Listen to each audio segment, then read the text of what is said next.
Sebelumnya saya ingin menyapa dulu dari peserta yang online, yang via Zoom.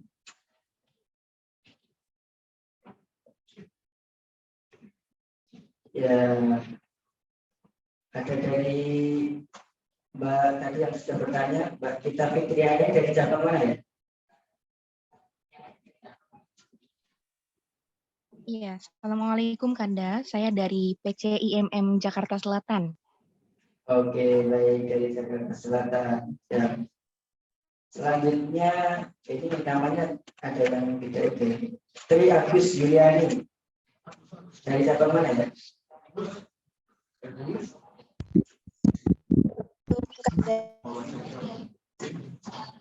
Salah tiga. Ya. Mungkin yang lainnya masih banyak lagi karena beberapa cabang eksternal yang sudah masuk dalam daftar peserta peradat ini sangat banyak dan antusias mau jadi peserta.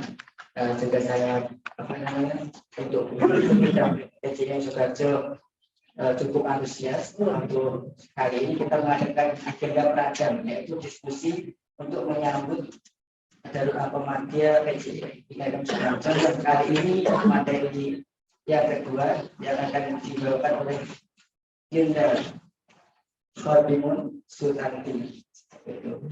Nah, sebelum saya materi, saya akan membacakan kurikulum vitae-nya.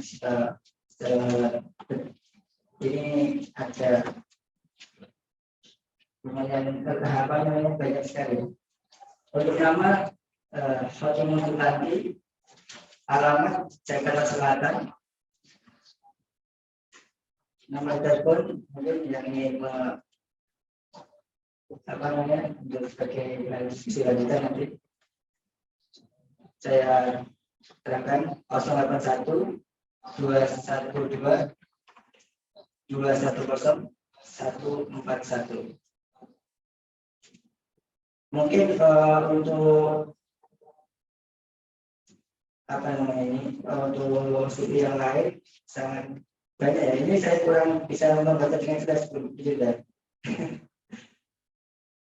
Jadi untuk work experience ini mungkin dari pengalaman bekerja di National Program Officer of Asosiasi LPH APIK Indonesia Advokasi RUU Sistem Peradilan Keluarga National Program Officer of Asosiasi LPH APIK. Halo. Advokasi. Halo, mungkin nggak perlu dibacakan aja ya, itu sebetulnya seharusnya yang di paling atas aja di ringkasan itu, tapi yang bawah itu kan nama sejarah ya, lama banget kalau dibaca, mungkin nggak usah aja, nanti saya sampaikan aja. Singkatannya sebenarnya ringkasnya di bawah alamat nomor telepon itu sebetulnya ringkasannya ya. Oke. Ya. Biar tidak lama soalnya sudah di National University Jakarta, Fakultas of Law. Terus di UI juga ada di pendidikan khusus profesi advokat Peradi. Dan yang lainnya mungkin nanti bisa kita bincang di dalam sesi materi, karena memang materi kedepannya akan tidak masa lalu ada sesi diskusi juga. Mungkin itu dari sisi materi, langsung saja karena waktunya sudah bertunda lama. Saya serahkan kepada Yunda Khodimun Sutanti. Monggo untuk waktu dan kesempatan dipersilakan. Iya, terima kasih. Sebelumnya, ini suara saya apa? Apakah cukup clear di situ? Clear, Bunda. Yang di ruangan? Oke, terima kasih. Mungkin jangan dipanggil Bunda ya, Yunda aja. Ya, terima kasih teman-teman semua, Imawan dan Imawati, atas kesempatan ya kita untuk bisa berdiskusi siang hari ini. Dan tadi saya juga lihat saudara saya yang dulu kita sama-sama satu periode hampir yang sama ya, ketika Hamdan ketua komisariat di mana? Pak ya, saya lupa. Oh, Sobron, sorry. saya di IMM Ekonomi. Dulu saya sempat mengambil S1 Ekonomi di UNS, sebelum saya pindah ke Jakarta, yang kemudian sekarang lebih fokus kepada karir saya di hukum ya, karena kemudian sekolah hukum dan hukum. Nah, di saat ini saya sebagai koordinator pelaksana harian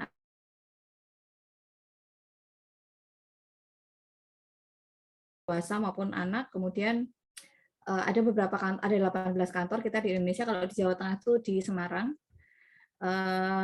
Kemudian saya di saat ini masih di pimpinan Pusat Nasyidul Aisyah, di ketua yang membidangi sosial ekonomi, bukan sosial ekonomi, sorry, membidangi kemasyarakatan, dan kemudian di MDMC PP Muhammadiyah sebagai wakil sekretaris. Jadi nanti saya ceritakan yang Muhammadiyah aja, yang lain-lain nggak usah ya.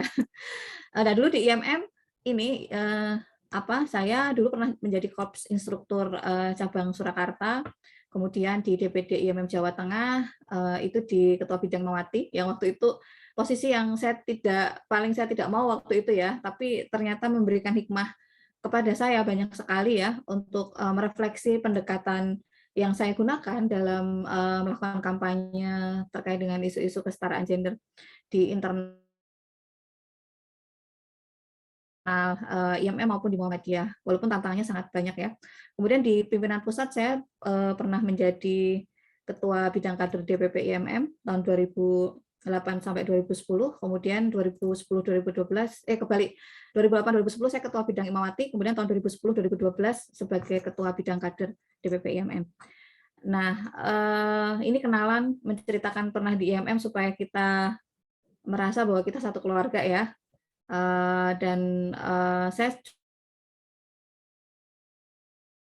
juga sudah lama tidak berinteraksi dengan teman-teman di Sukoharjo maupun Solo. Jadi saya juga sangat senang nanti bisa berdiskusi dengan teman-teman. Nah, sejujurnya saya tidak sempat membuat PPT tersendiri secara khusus ya untuk acara ini, tapi saya akan menggunakan PPT yang sudah saya miliki karena kebetulan beberapa hari ini memang sangat padat gitu ya bulan September ini, jadi saya agak kewalahan juga.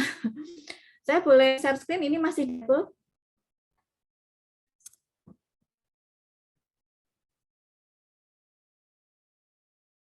Boleh saya diberikan dijadiin co-host atau gimana supaya bisa share screen?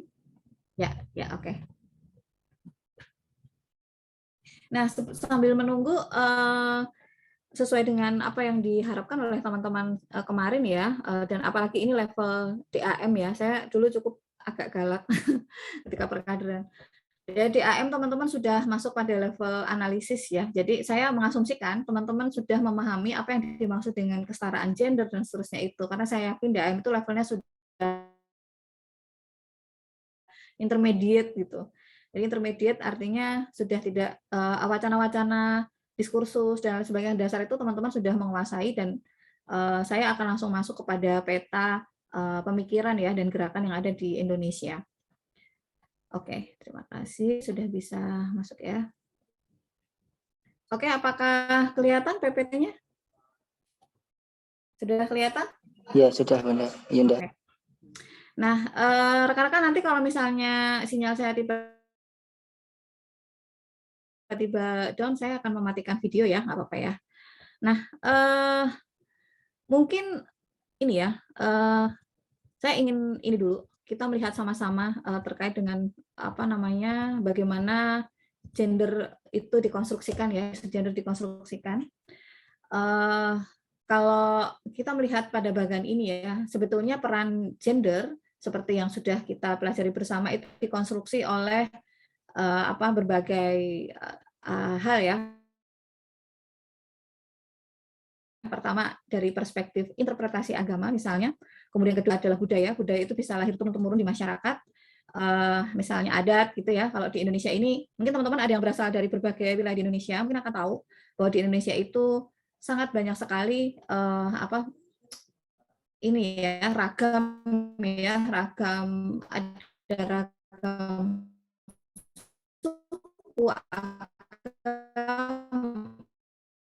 suku, kemudian yang kita kalau bicara tentang pakaian gitu ya, atau bahas yang turun-temurun ya, konstruksi pemikiran, konstruksi nilai yang turun-temurun, yang salah satunya juga memproduksi bagaimana memposisikan Indonesia itu kan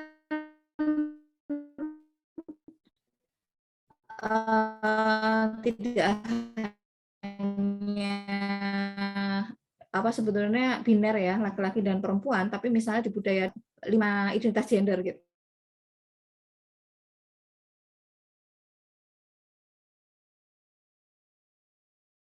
Gender di Nusantara ini.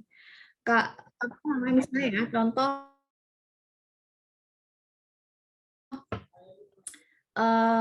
apa namanya, di masa lalu kita tahu ada apa raja-raja perempuan gitu ya, kemudian juga apa perempuan-perempuan dalam sejarah yang sebetulnya mereka punya kontribusi besar terhadap masyarakat di sekitarnya, yang dia diakui dan punya kredibilitas yang baik, punya apa namanya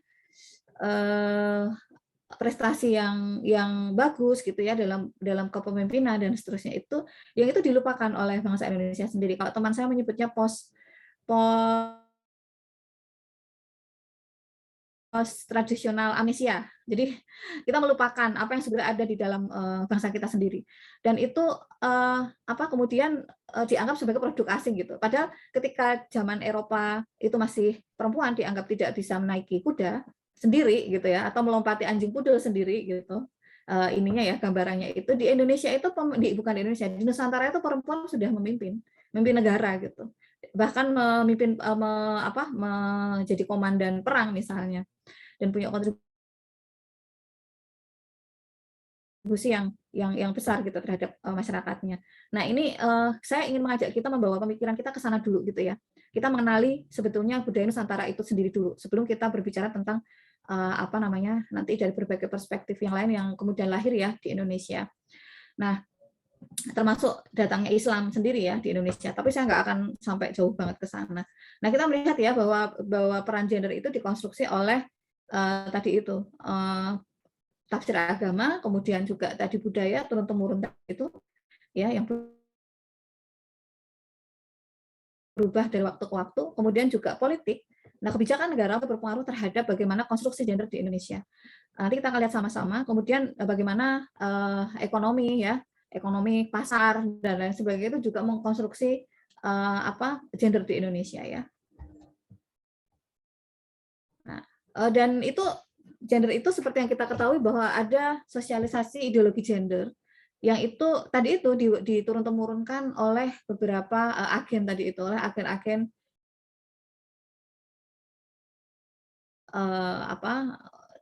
yang kemudian membawa ya value ya, nilai-nilai tentang gender gitu.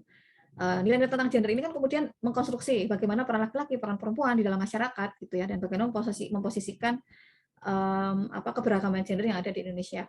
Nah, di sini ini saya tidak akan membahas, teman-teman saya yakin sudah tahu ya. Nah, nanti apa akan kita bicarakan juga misalnya di sini sosialisasi ideologi gender itu juga bisa ditebalkan dengan kebijakan ya. Misalnya di pasal 34 Undang UU nomor 1 tahun 1974, di sini ada yang teman-teman syariah sama hukum ya, mungkin tahu sudah sering membahas pasal 34 UU nomor 1 1974 tentang perkawinan. Ini salah satu bentuk konstruksi gender yang dihasilkan dari kebijakan. Nah, misalnya di sini kan isinya ada yang tahu nggak isinya apa pasal 34? Jadi apa di dalam pasal itu satu-satunya di dunia yang kemudian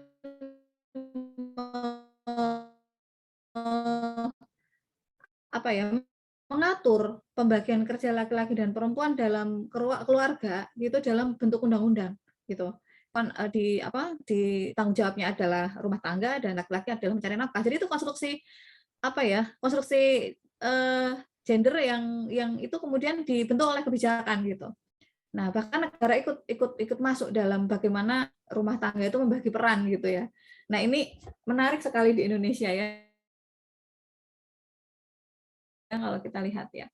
Nah, saya tidak akan bahas ini ya, mungkin teman-teman sudah tidak perlu dibahas lagi ya. Bentuk ketidakadilan gender ada stereotip, subordinasi, beban berlebihan, marginalisasi, dan kekerasan.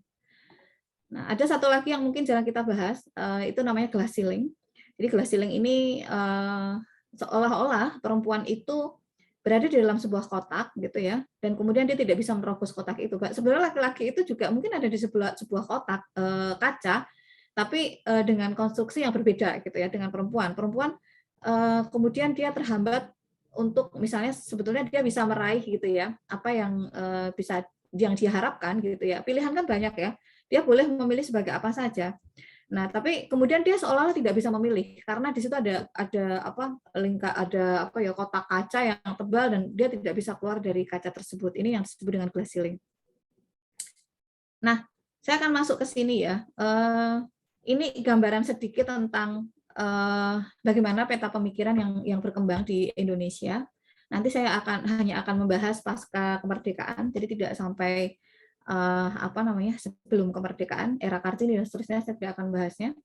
Nah, kalau peta pemikiran di Indonesia saya mencoba membaginya menjadi dua. Di sini pro kesetaraan gender dan gerakan anti dalam tanda kutip ya kesetaraan gender, karena sebetulnya tidak 100% anti kesetaraan gender, tidak semuanya gitu, tapi lebih cenderung kepada menyetujui double burden gitu. Rata-rata seperti itu. Nah, untuk gerakan pro kesetaraan gender di Indonesia itu ada dua kelompok. Yang pertama adalah gerakan pro kesetaraan dengan simbol feminis. Jadi memang sudah menamakan dirinya sebagai feminis, gerakan feminis gitu ya. Biasanya ya dia akan menyebut bahwa dirinya adalah feminis gitu. Feminis adalah sebuah gerakan yang memperjuangkan kesetaraan gender gitu kan.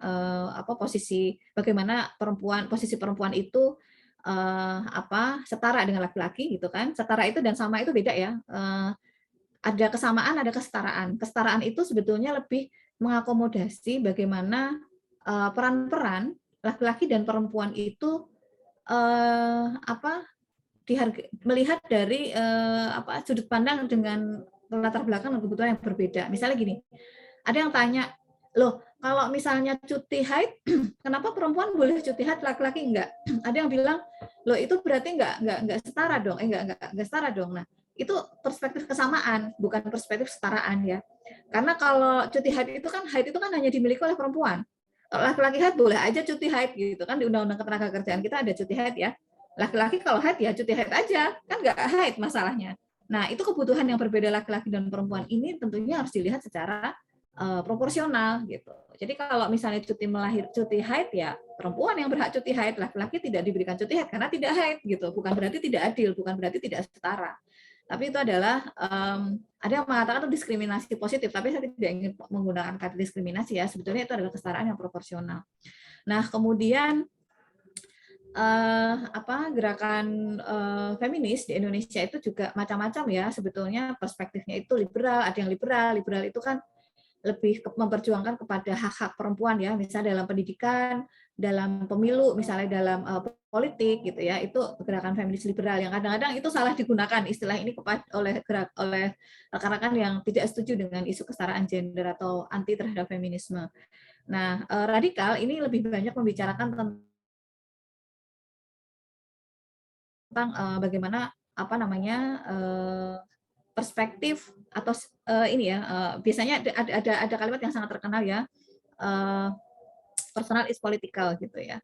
Jadi sebetulnya konstruksi sosial budaya itu membentuk bagaimana posisi perempuan bahkan sampai ke hal-hal yang di rumah tangga ya, di perkawinan, relasi perkawinan, biologis dan seterusnya itu yang kemudian mengkonstruksi posisi perempuan itu menjadi posisi yang dirugikan gitu.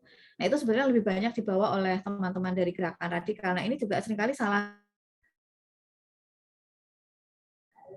salah paham ya dengan liberal gitu, masih balik-balik gitu kalau di Indonesia. Kemudian sosialis dan postmodern. Nah, sebetulnya di Indonesia ini ada semua gitu. Feminisme gerakan feminis liberal, radikal, sosialis dan postmodern itu ada semua. Nah, kalau yang misalnya yang sering membicarakan isu-isu tentang atas misalnya politik, itu rata-rata gerakan teman-teman feminis liberal, tapi feminis radikal juga akan membicarakannya. Jadi kita sudah tidak akan bisa memetakan itu sama persis gitu. Begitu membuat petanya itu sangat sangat kaku gitu ya, karena memang sebetulnya itu sangat sangat cair saat ini di Indonesia, dan itu sangat saling berinteraksi. Ya misalnya radikal, misalnya hak atas tubuh gitu ya. Perempuan adalah bahwa tubuh perempuan adalah otoritas misalnya. Nah, itu sebetulnya juga sangat berkembang gitu. Nah, kita tidak bisa saat ini semua itu saling berinteraksi ya di Indonesia. Tidak menggunakan simbol feminis atau tidak mau justru menggunakan simbol feminis karena ada ada yang merasa tidak memerlukan simbol-simbol feminis untuk disampaikan, tapi isunya tetap kesetaraan gender. Kemudian yang kedua, dia merasa bahwa itu bukan bagian dari budayanya gitu. Jadi ada beberapa gerakan perempuan yang berpikir seperti itu. Misalnya Aisyah tidak akan menggunakan simbol feminis gitu. Dia tidak akan bilang bahwa dia adalah feminis gitu. Meskipun ada yang menganalisis sebenarnya dia feminis muslim karena dia memperjuangkan hak-hak perempuan untuk bahkan ketika ketika berdirinya Muhammadiyah gitu ya, ketika Aisyah dibentuk bahkan itu sudah yang diajarkan gitu ya oleh Kiai Haji Ahmad Dahlan dan Nyi Walidah itu mendorong perempuan itu supaya dia itu aktif gitu kan, tidak hanya dia memahami tentang kerumah tanggaan saat itu ya gitu, bagaimana posisi perempuan Islam di dalam perempuan dalam Islam di era itu hingga kemudian berkembang seperti saat ini. Bahkan di Adabul Mar'afil Islam Muhammadiyah tahun 1980-an itu sudah melahirkan tafsiran ya di Muhammadiyah bahwa perempuan itu bisa jadi kepala negara, itu kan luar biasa. Nah, itu sebetulnya di era itu luar biasa. Sekarang biasa aja ya. Sekarang aja masih ada yang nolak gitu. Nah, itu tidak menggunakan simbol-simbol feminis, tapi beberapa nilai-nilai yang ada di dalamnya itu sebetulnya juga memperjuangkan nilai-nilai feminis gitu ya, walaupun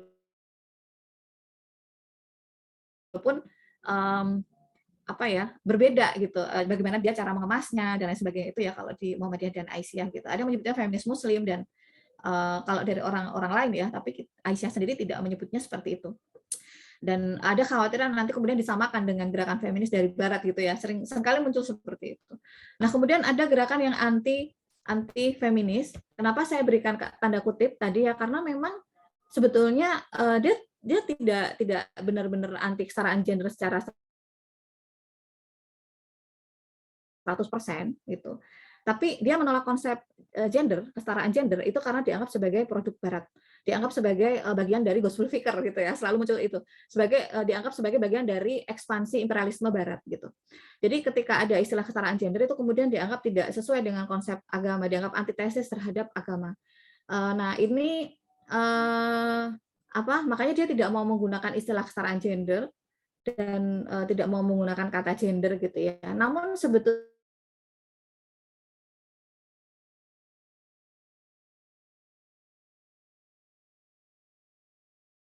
perempuan bisa berperan ke publik gitu ya dalam bahasa mereka, kemudian juga beramal saleh gitu. Nah, dari bahasa kelompok-kelompok tersebut gitu. Tapi konstruksi berpikirnya adalah pembagian kerja dalam rumah tangga itu dianggap sebagai pekerjaan perempuan. Jadi intinya itu perempuan tetap dianggap sebagai